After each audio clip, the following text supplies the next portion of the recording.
हम इस वक्त रेबेका की स्टोरी का ज़िक्र कर रहे हैं। रेबेका जिन्होंने अपनी प्रेगनेंसी के आखिरी दिनों में अपनी होने वाली संतान को खोया और इसके बाद किस तरह से वो डिप्रेशन में चली गईं, क्योंकि उन्हें ये लगता था कि ये उनकी गलती से हुआ।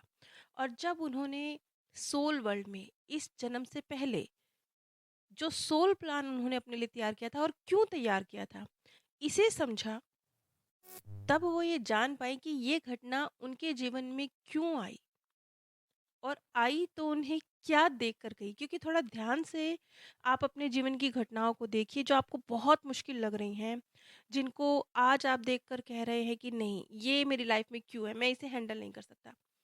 अगर आप आज से 6 साल बाद देखेंगे तो आप पाएंगे कि वो घटना जो उस वक़्त आपको बहुत डिफ़िकल्ट लग रही थी, आपको कुछ इतना बेहतरीन देकर गई है, जो अगर वो घटना आपके जीवन में ना आती, तो आप कभी सीख नहीं सकते थे। ख़ैर, अब हम रेबेका के केस पर वापस जाते हैं। जैसा कि हमने जाना कि केल्विन और रेबेका के पास्ट बर्थ से ही कई जन्मों के उनके कनेक्शन थे और एक बर्थ में रेबेका इस गिल्ट में थी कि उनकी वजह से केल्विन की मौत हो गई। यदि वो एक सैनिक के रोल में थी, उस रोल में ना भी होती तो भी केल्विन ने 8 से 10 महीने की उसकी आयु बची थी, तो भी उसने जाना ही था। ख़ैर, अ, सोल वर्ल्ड में इन 2 आत्माओं के बीच में एग्रीमेंट होता है कि मैं रेबेका का कहना था कि वो इस बर्थ में केल्विन को अपने जीवन में चाहती हैं और केल्विन का कहना था कि वही वो जो कुछ 8-9 महीने उनकी ज़िंदगी के बाकी थे, सिर्फ़ उतने ही शॉर्ट पीरियड के लिए वो उनकी लाइफ़ में आएँगे। इस पर रेबेका का कहना था कि ये जो छोटा-सा पीरियड होगा, ये जो कार्मिक चैलेंज मेरी लाइफ में है, जो सोल वर्ल्ड में भी उनके साथ एक गिल्ट गिल्ट जैसा है कि मेरी वजह से केल्विन की जान गई। तो ये जो एक भाव है, एक संस्कार है, वो रिलीज़ होगा, एक बैलेंस क्रिएट होगा, वो अपने साथ एक बैलेंस क्रिएट कर पाएँगी। क्योंकि जब कोई गिल्ट होता है तो अंदर से हिलते तो आप हैं ना, किसी और को कुछ नहीं फ़र्क पड़ता, हिलते आप हैं। इसी तरह से रेबेका के अंदर जो गिल्ट है केल्विन की मृत्यु को लेकर, जब केल्विन इस तरीके से सिर्फ 8-9 महीने के लिए उनकी ज़िंदगी में आया और चला गया, तो एक तरह से वापस से उसने उनका जो असंतुलन है, ऑलरेडी जो चीज़ डिसबैलेंस है, उसकी तरफ उनका ध्यान केंद्रित किया और जब उसकी तरफ ध्यान केंद्रित हुआ, तो वो संतुलित करने की तरफ रेबेका बढ़ी। केल्विन का ये भी कहना था कि मुझे नहीं लगता ये चीज़ वर्क करेगी और इस तरीके से आप अपने अंदर एक संतुलन को डेवलप कर पाएँगी, ये मुझे नहीं लगता। इस पर रिबेका का जवाब था कि नहीं, इसी तरह से वो अपने इस इमोशनल बर्डन को जो सबकॉन्शियस रूप से उनके साथ है, उसे रिलीज़ कर पाएँगी। देखिए, कई बार ऐसा होता है, कुछ चीज़ें जो आपको पता भी नहीं होती हैं, वो आपकी पास्ट लाइफ से कनेक्टेड होती हैं और आप जानते भी नहीं हैं कि वो आपकी पास्ट लाइफ से कनेक्टेड हैं।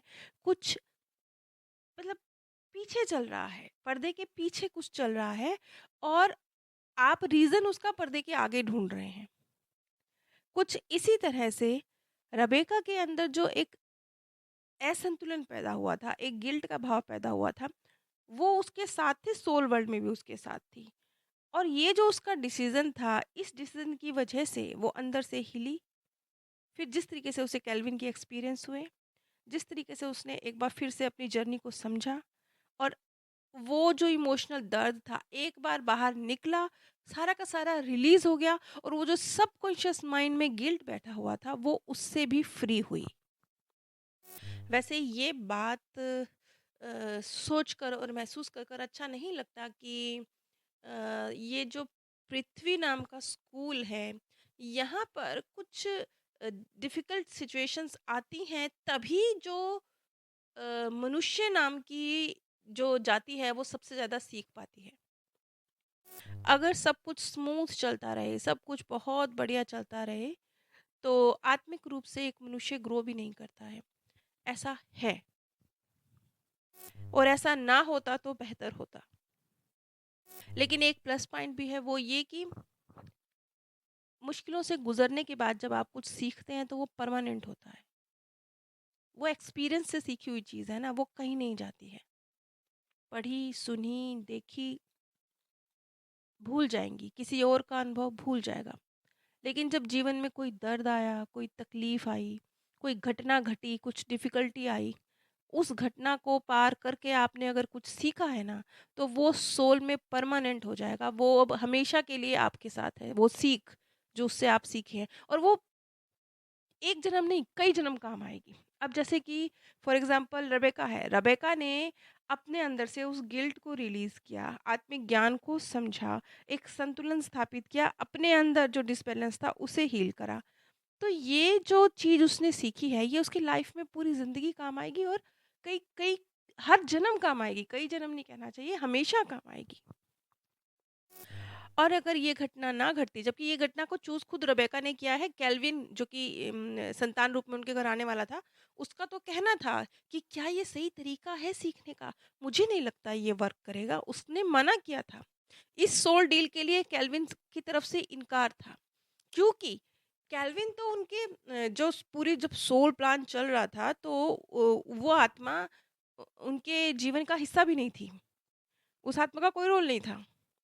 उस आत्मा का रोल सबसे एंड में जाकर अटैच हुआ है रेबेका की लाइफ से, वो भी सिर्फ 7-8 महीने के लिए। खैर, ये सारी परिस्थिति रेबेका के लिए बेनिफिशियल रही, क्योंकि वो जो एक सबकॉन्शियस माइंड में उसके गिल्ट पीछे से काम कर रहा था, सेल्फ ब्लेम करने की जो उसकी टेंडेंसी थी, वो रिलीज़ हुई। इसके बाद रेबेका को, ताकि वो अपने सबकॉन्शियस माइंड से पूरी तरह से हील हो सकें, एक छोटी सी तकनीक भी बताई गई। उन्हें बताया गया कि वो एक कैंडल को, जिस पर वो चाकू से खुरच कर या पेन से केल्विन का नाम लिखेंगी, और उसके बाद उस पर उसे जलाकर एक कागज़ पर एक छोटा सा मंत्र लिखकर कि I release this and let it go to God, बस इतना सा एक छोटा सा मंत्रा पेपर पे लिख कर उस पेपर को उस मोमबत्ती से जलाएंगी, और इसी मंत्रा को अपने मन में रिपीट करेंगी। उसके बाद नेक्स्ट डे फिर वो उसी कैंडल को जलाएंगी, लेकिन इस बार फिर से उस कागज़ को लिख कर जलाने की ज़रूरत नहीं है, सिर्फ वो मन में रिपीट करेंगी। और इस तरह से इस प्रोसेस को वो कुछ 5-7 दिन करेंगी, और इस तरह से उनके माइंड से, उनके सबकॉन्शियस माइंड में जो एक बर्डन है केल्विन के जाने का, वो पूरी तरह से रिलीज़ हो जाएगा। ये एक तरीका है अपने जो माइंड है उसको रीप्रोग्राम करने का। अब जैसा कि आप देखेंगे, उदाहरण के तौर पर मान लीजिए कोई व्यक्ति सड़क क्रॉस करता है, और वो उसको लाल कलर की कार हिट कर जाती है और उसका एक्सीडेंट हो जाता है। अब उस व्यक्ति ने रेड कलर की कार के साथ अपनी भावनाओं को जोड़ लिया है। उसके बाद वो ठीक भी हो गया है, वो एक्सीडेंट से रिकवर भी कर गया है, वो ठीक हो गया है। लेकिन उसके बाद जब भी वो सड़क पर जाता है और वो रेड कलर की कार देखता है या खड़ी हुई भी देखता है, तो उसे घबराहट होने लगती है। क्यों? क्योंकि उसके सबकॉन्शियस माइंड ने रेड कलर और हादसा जो एक्सीडेंट हुआ, उसको आपस में कनेक्ट कर लिया है, और उसको आपस में कनेक्ट करने की वजह से अब वो हादसा तो नहीं होता, लेकिन रेड कलर देखकर वो बेचैनी जागृत हो जाती है। ऐसी स्थिति में सलाह दी जाती है कि जो आपके दिमाग की कंडीशनिंग हो गई है रेड कलर की कार और एक्सीडेंट, इन दो चीज़ों को कनेक्ट करने की, अब हादसा तो बार-बार नहीं हो रहा, लेकिन रेड कलर की कार को देखकर वही बेचैनी ट्रिगर हो रही है, दर्द दर्द ट्रिगर हो रहा है जो उस हादसे की वजह से हुआ।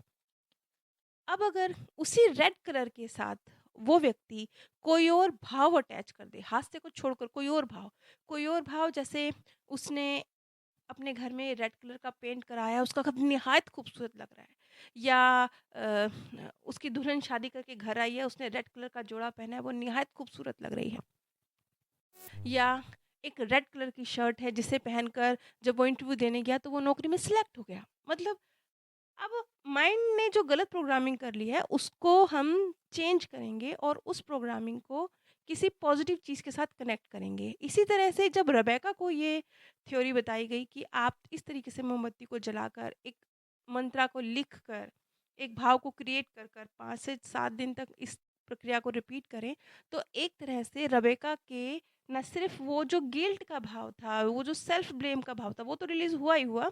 साथ ही साथ उसने सीखा कि अब वो केल्विन को लेकर एक भाव क्रिएट करती है कि वो गॉड के पास है, वो हैप्पी है।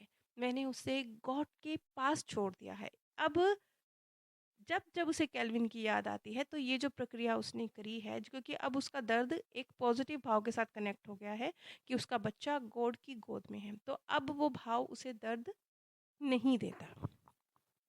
अब चलिए, ये तो कुछ ना प्रत्यक्ष घटनाएँ घट जाती हैं, तो हमें पता होता है कि किस तरीके से माइंड की गलत कंडीशनिंग हो गई है।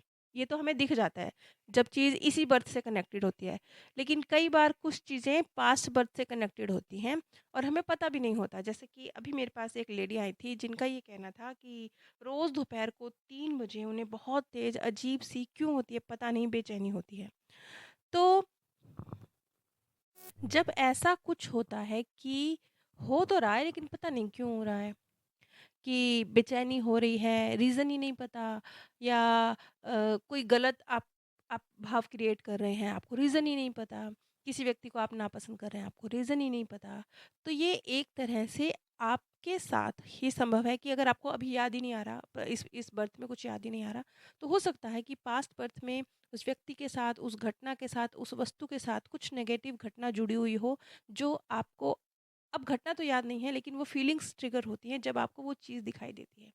तो इसके लिए जो सबसे सरल विधि होती है कि जिन भी घटनाओं और चीज़ों के साथ आप कुछ नेगेटिव अपनी अटैचमेंट महसूस कर रहे हैं, उसे पॉजिटिव में कन्वर्ट करें, अपने माइंड की रीप्रोग्रामिंग करें। अब उन्हीं चीज़ों को देखकर आपको कुछ सकारात्मक याद आने लगे, उन्हीं घटनाओं को घटते देखकर आपको कुछ पॉजिटिव आपकी भावनाएँ ट्रिगर होने लगें। जब आप इस तरीके से अपने माइंड की रीप्रोग्रामिंग करती हैं, तो वो दर्द, चाहे वो इस बर्थ का हो, चाहे वो पास्ट बर्थ का हो, दोनों ही हील हो जाते हैं। ये रेबेका की स्टोरी का तीसरा भाग है। इससे पहले की 2 कड़ियाँ नीचे आपको प्लेलिस्ट मिलेगी, जो रेबेका की कहानी के सभी भाग, इस नाम से एक प्लेलिस्ट मिलेगी, जहाँ आपको रेबेका की स्टोरी की सभी कड़ियाँ और आने वाले सभी भाग भी मिलेंगे। आप सभी पर परमात्म सौंदर्य, प्रेम और आनंद सदैव बरसता रहे। आप सभी दिव्य परम धाम में स्थान प्राप्त करें। हम इस वक्त रेबेका की स्टोरी का जिक्र कर रहे हैं। रेबेका